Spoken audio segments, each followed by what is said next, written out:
Some like it longer, some like it shorter, and some just like a variety.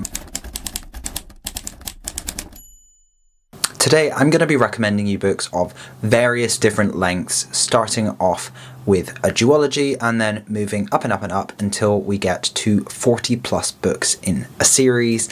But before I get into the recommendations, let's just lay out a few different rules that I used for making this list. So firstly, we're going to start off with 2-book series rather than standalones, because a standalone isn't a series. You need 2 books for something to be a series. We're going to be avoiding the Cosmere altogether because it becomes a little bit confusing when you're looking at the length, and by the time I film this video and edit it and put it out, Brandon Sanderson will already have increased the number of books in the Cosmere by another 3, and I'll need to refilm everything.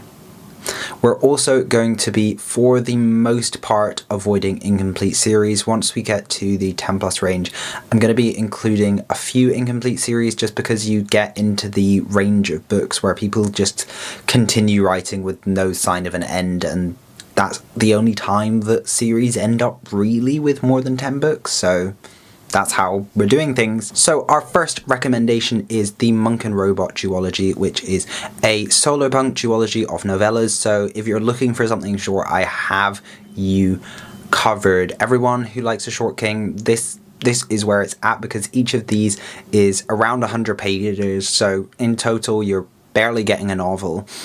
And if you're looking for something short, then I guess you can head out now, but I recommend sticking around even if you're not looking for a longer series, just because of my wonderfully charming personality.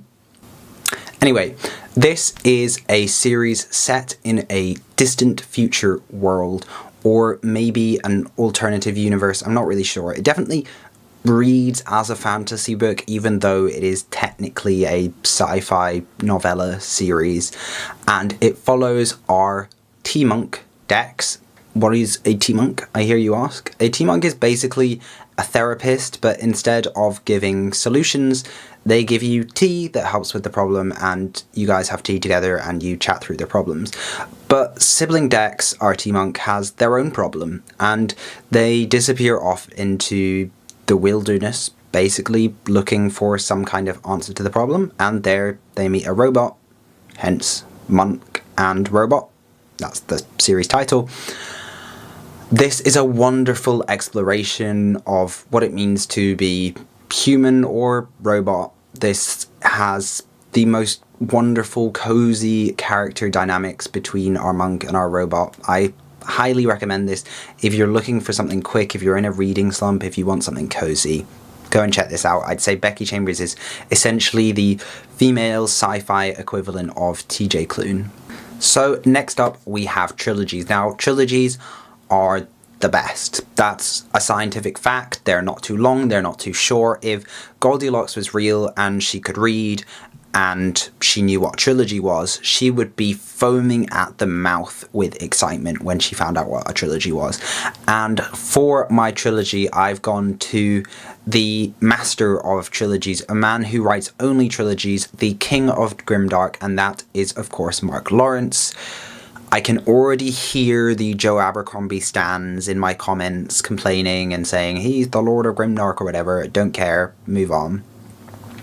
Having called him the King of Grimdark, this isn't actually a Grimdark trilogy at all that I want to recommend, but I do think it's Mark Lawrence's strongest work to date, and that is the Library trilogy. This is a dual POV. We have Ivar, who is this bloke who's been stuck in a library for a while, which sounds amazing, but he's been stuck in there for a while. It's no longer amazing. And we also have Lavira, who lives in a small tiny village, but she moves into the city and ends up in the library. That's not a spoiler, it happens in the first few chapters, and also it's called the Library trilogy. The clue is in the name. This has some wonderful themes. You're just gonna have to trust me because I can't delve into what the themes are without spoiling things, but wonderful themes, a fantastic ending to the first book. And do the books get a little bit weaker as they go on? Yes, but ignore that. Wonderful, wonderful trilogy. Highly recommend. Great starting point for Mark Lawrence's works, even if it's not as grimdark as his other stuff. Okay, we've gone fairly mainstream thus far, but this next rec we're going to veer a little bit off the well-beaten path as we enter quartets. Now, having just called trilogies the best thing ever, I do also love a quartet because you don't suffer so much from that middle book syndrome. If you have middle book syndrome in a quartet, what you end up with is half of your series just being shit. So authors have to behave themselves. They have to lay down 4 really solid books. They can't go one great one and then the middle one and then the third one. The recommendation I have for quartets is the Moontide Quartet by David Hare. This is a fantastic series, that's why it's in the list, about a world that is essentially split in 2 but connected every 12 years during the moontide by a bridge as the tide drops down low enough to unveil the bridge from the sea. Why they built a bridge below the sea, don't know. Very stupid decision in my opinion. That's not where bridges tend to be built. You tend to build them above the sea, but there is some in-lore reason why that happens, so fair enough, I guess. But I made the joke now. We're moving on. This has these 2 different areas of the world and they're inspired by different cultures. So we have one that is inspired by more medieval Western culture and one inspired by more medieval Eastern culture, so kind of blending, I believe, Middle Eastern culture with Indian culture in a really well done way, in my opinion, and it keeps the series feeling really fresh and interesting. We have POVs stemming across both of these areas, lots of really well written political intrigue, fascinating characters. Highly recommend this hidden gem of a series. Okay, on to quintet, and I think this is the last number you can get away with just adding tet onto the end of, like sextet, septet. We're not going there. Maybe I should have been going quadrology, quintology. I don't know Latin. We're at 5-book series, and my recommendation for this is Lightbringer. If you're a fan of Brandon Sanderson, you don't even need to hear me describe this book anymore. Go and read this. You will enjoy it. It has this wonderful hard magic system all around colour and light. And we have 2 major POVs. I think the first one is Gavin Gyle, who is this all-powerful prism figure trying to keep his hold on power, and also Kip, who is this irrelevant kid. I mean, obviously he's not actually irrelevant, but he feels irrelevant at the start, and then as the series develops, he becomes relevant. Again, we got a lot of political intrigue going on here and some fantastic morally grey characters, particularly as the series continues and develops, and we get more POVs also coming into this. A lot of people aren't a fan of the 5th book of the series. I think they're delusional. I love all 5 books in this series. I think they're all bangers. Highly recommend. So at 6 books we have the Queen's Thief series. This one's actually a little tricky to get, number 6, because I feel like a lot of people like 5, that's a nice round number, and 7 is a classic fantasy number, and so 6 gets left a little by the wayside, and I've had to pick a series that I haven't actually read fully, but I can assure you the first 3 books are brilliant. This is written by a writer who knows what they're doing. It follows Jen, who is a thief who's been imprisoned, and he is essentially freed in order to help out with the king's mission. The king's Magus's mission basically is the king's right-hand man's mission, but it's the king's mission, but the king's right-hand man is going on the mission and takes Jen with him to steal these mysterious jewels. Fantastic series, so well executed. Waylon Turner doesn't put a foot wrong. She really knows what she's doing. The characters are just so well developed. They feel very real. The way in which things are woven is beautiful. Every single word counts. The plot threads are incredibly intricate and executed to perfection. This is how you write a book, and a lot of authors will talk about how much they like this book, but I don't hear it talked about enough in the wider sphere. This is actually Sarah J Maas's favourite book. Don't let that put you off if you're not a Sarah J Maas fan. This definitely isn't romantasy, and I feel like that's the main problem people have with SJM. Anyway, fantastic series. Go check it out. I'm going to stop saying they're good because we know they're good. 7 books, we have The Dark Tower by Stephen King. Now, I'm not a King aficionado by any means, so I don't know if this is the best place to start with King, but it is the 2nd and 3rd and 4th and 5th and 6th and 7th and 8th book I read from the author, and I understood it well enough. There are a few references to other books, but who cares? Not me. It's still a fantastic series and very easy to understand. It follows Roland of Gilead in this desolate wasteland, also known as the Gunslinger. Even though he never actually slings his guns at anyone, he shoots them, which is kind of what you're supposed to do with guns, so it's a bit of a stupid nickname. But this is a fantastic series. It's bizarre, it's weird, and it follows Roland's search as a kind of stereotypical loner cowboy archetype, at least to start with. And he is searching for the Dark Tower, and in case it isn't obvious from the fact that this is a 7-book series, he does a bloody bad job of finding it, because it takes him fucking ages. He may or may not find it at the end, who knows? You have to read all 7 books. There are weaker entries into this series for sure, but it's weird, it's fantastic, and I'd say it's really something I think you should at least try. For 8-book series, I would recommend The Witcher, because The Witcher is a 5-book series with 3 prequels, but honestly I think The Witcher is kind of mediocre. So instead I'm just going to recommend The Dark Tower again, because technically there is an 8th book which released after the end of the 7-book series and sits between books 4 and 5, so screw it, it counts. I've done it. We're on to book 9 now. For our 9-book series, we have Temeraire, and I've probably talked about this series before because it is wonderful. If the fact that this has dragons in it isn't enough for you to immediately add it for your TBR, and you're a needy person who wants me to go into what it's about, then let's briefly discuss what it's about. It's set in the Napoleonic War, and of course the dragons are a big part of the war effort because, you know, dragons.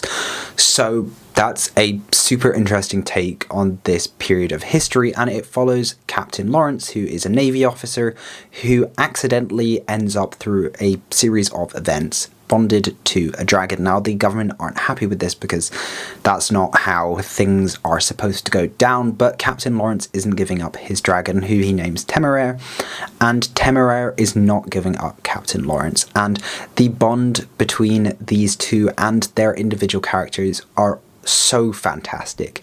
Even when we get later into the series and Naomi Novik decides for some reason to just write a book where they do the most boring stuff, because their relationship and their characters are so good, even when she decides to make them do nothing for a book, it's still super, super interesting to read. And it also gets into the actual logistics of dragons, which I feel like a lot of dragon fantasy skips over.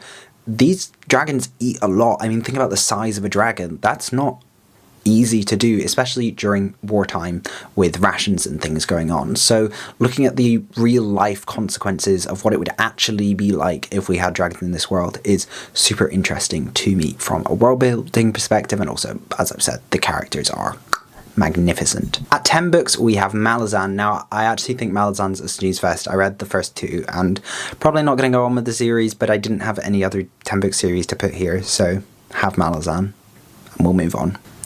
I'm not wearing different clothes, you're wearing different clothes. I don't know what you're talking about. Let's move on to the 12-book series.